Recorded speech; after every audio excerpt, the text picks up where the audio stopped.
ഹേ friends, ഞാൻ Usha teacher. Silence is the source of great strength എന്നാണ്.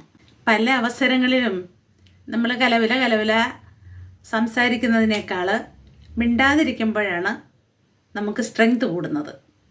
നമ്മെ ഒരിക്കലും ചതിക്കാത്ത സത്യസന്ധനായ ഒരു സുഹൃത്താണ് സൈലൻസ് അഥവാ മൗനം.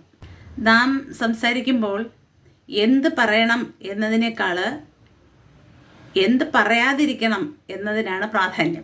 സമയവും സന്ദർഭവും ഒക്കെ നോക്കി വേണം സംസാരിക്കാൻ. അനാവശ്യമായ സംസാരം പല പ്രശ്നങ്ങൾക്കും വഴിയൊരുക്കും. എന്നാൽ മിണ്ടാതിരുന്നാൽ അനാവശ്യമായ പല പ്രശ്നങ്ങളും ഒഴിവാക്കാനും സാധിക്കും. ഔചിത്യപൂർവം ആശയവിനിമയത്തിന് ഉപയോഗിക്കാൻ പറ്റുന്ന ഒരു ടൂളാണ് സൈലൻസ്. ചില സമയത്തൊക്കെ നമ്മൾ മൗനം പാലിക്കുന്നതായിരിക്കും നല്ലത്. മൗനം പാലിക്കേണ്ട ചില സന്ദർഭങ്ങളെക്കുറിച്ചാണ് ഇനി ഞാൻ സംസാരിക്കാൻ പോകുന്നത്. എപ്പോഴൊക്കെ നമുക്ക് മൗനം പാലിക്കേണ്ടി വരും? നമ്മുടെ വാക്കിന് വില കൽപ്പിക്കാത്തവരുടെ മുന്നിൽ നാം സൈലൻ്റ് ആയിരിക്കേണ്ടതാണ് നല്ലത്. എന്തു പറഞ്ഞാലും അതിന് എതിര് പറയുന്നവരും നാം പറയുന്നത് മനസ്സിലാക്കാത്തവരുമാണെങ്കിൽ അവരോട് നാം എക്സ്പ്ലെയിൻ ചെയ്യേണ്ട ആവശ്യമില്ല. അവരോട് തർക്കിച്ച് നമ്മുടെ എനർജി കളയാതിരിക്കുക. ക്ഷമയില്ലാത്തവരോട് സംസാരിക്കാതിരിക്കുക. നമ്മുടെ സംസാരം മൂലം ഒരു സൗഹൃദം നഷ്ടപ്പെടുമെങ്കിൽ നമ്മൾ മിണ്ടാതിരിക്കുക. ഗോസിപ്പേഴ്സ് അഥവാ പരദൂഷണം പറയുന്നവരോട് മൗനം പാലിക്കാൻ ശ്രമിക്കുക. ചിലർ ഒരു തുറന്ന പുസ്തകം പോലെയാണ്. അവരുടെ എല്ലാ കാര്യങ്ങളും എല്ലാവർക്കും അറിയാമായിരിക്കും. സ്വന്തം കാര്യങ്ങൾ എല്ലാവരോടും പറയുന്നത് ഗുണത്തെക്കാൾ ഏറെ ദോഷം ചെയ്യുന്നതായിരിക്കും. അസൂയക്കാരോടാണ് നമ്മളെ നേട്ടത്തെക്കുറിച്ച് പറയുന്നതെങ്കിൽ അവരതിൽ എന്തെങ്കിലും നെഗറ്റീവ്സ് കണ്ടെത്തും. അത് നമ്മളെ ജീവിതത്തെ സാരമായി ബാധിക്കും. അതുകൊണ്ട് അത്തരക്കാരോടും മൗനം പാലിക്കാൻ ശ്രദ്ധിക്കണം. 3.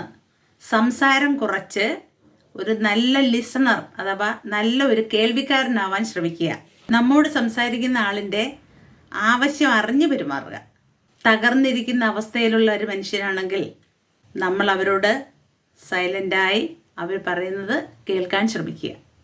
കുറേ നേരം നമ്മളോട് അവർ സംസാരിച്ച് കഴിയുമ്പം അവർക്ക് കുറച്ച് ആശ്വാസം കിട്ടും. അവർ നമ്മളിൽ നിന്ന് ഒരു ഹഗ്ഗോ ഒരു തലോടലോ ഒക്കെ ആയിരിക്കും ചിലപ്പോൾ പ്രതീക്ഷിക്കുന്നത്. അത് കഴിയുമെങ്കിൽ നൽകാൻ ശ്രമിക്കുക. അപ്പോൾ അവർക്ക് ശക്തി കൂടും. Action speaks louder than words എന്ന് കേട്ടിട്ടില്ലേ? അതായത് അവിടെ വാക്കുകളേക്കാൾ പ്രവൃത്തിക്കാണ് പവർ. അതുകൊണ്ട് അത്തരം സന്ദർഭങ്ങളിൽ മൗനം പാലിക്കുക. അല്ല, അവർക്ക് ഉപദേശമാണ് ആവശ്യം എന്ന് കണ്ടാൽ അതിനനുസരിച്ച് പെരുമാറുക. 4.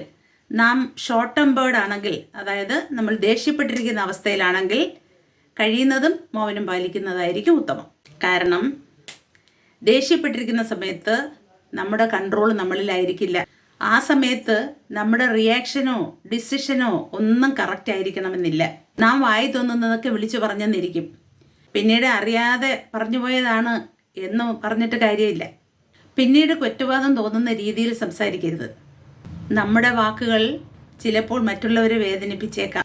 അതുകൊണ്ട് നന്നായി ചിന്തിച്ച് വേണം നമ്മൾ ഓരോന്നും സംസാരിക്കാൻ. ദേഷ്യമുള്ളപ്പോൾ കഴിയുന്നതും മിണ്ടാതിരിക്കുന്നതാണ് നല്ലത്.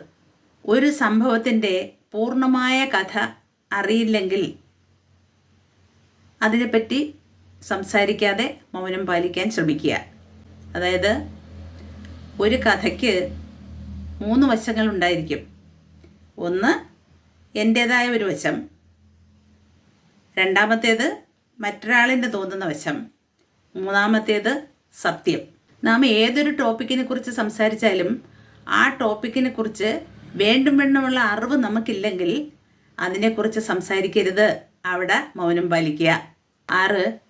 ആദ്യമായ ഒരാളെ പരിചയപ്പെടുമ്പോൾ നമ്മുടെ പേഴ്സണൽ ഡീറ്റെയിൽസ് ഒന്നും അദ്ദേഹത്തിനോട് സംസാരിക്കാതിരിക്കുക. അവരെ സൈലൻ്റായി നാം ഒബ്സർവ് ചെയ്യുകയാണ് വേണ്ടത്. വേണ്ട അവസരത്തിൽ മാത്രം സംസാരിക്കുക. മൗനം പാലിക്കുമ്പോൾ നമ്മുടെ മനസ്സ് ശാന്തമായിരിക്കുകയും നമ്മൾ ചെയ്യുന്ന കാര്യങ്ങളിൽ കൂടുതൽ ശ്രദ്ധ കൊടുക്കാൻ സാധിക്കുകയും ചെയ്യും. അതുകൊണ്ടാണ് പണ്ട് മുനിവര്യന്മാരൊക്കെ മൗനവ്രതം ആചരിച്ചിരുന്നത്. ഇത്തരം കാര്യങ്ങൾ മനസ്സിൽ വെച്ചുകൊണ്ട് മൗനം പാലിക്കേണ്ട ഇടങ്ങൾ ഏതെന്ന് മനസ്സിലാക്കി മൗനം പാലിക്കാൻ ശ്രമിക്കുക. Thank you and God bless you.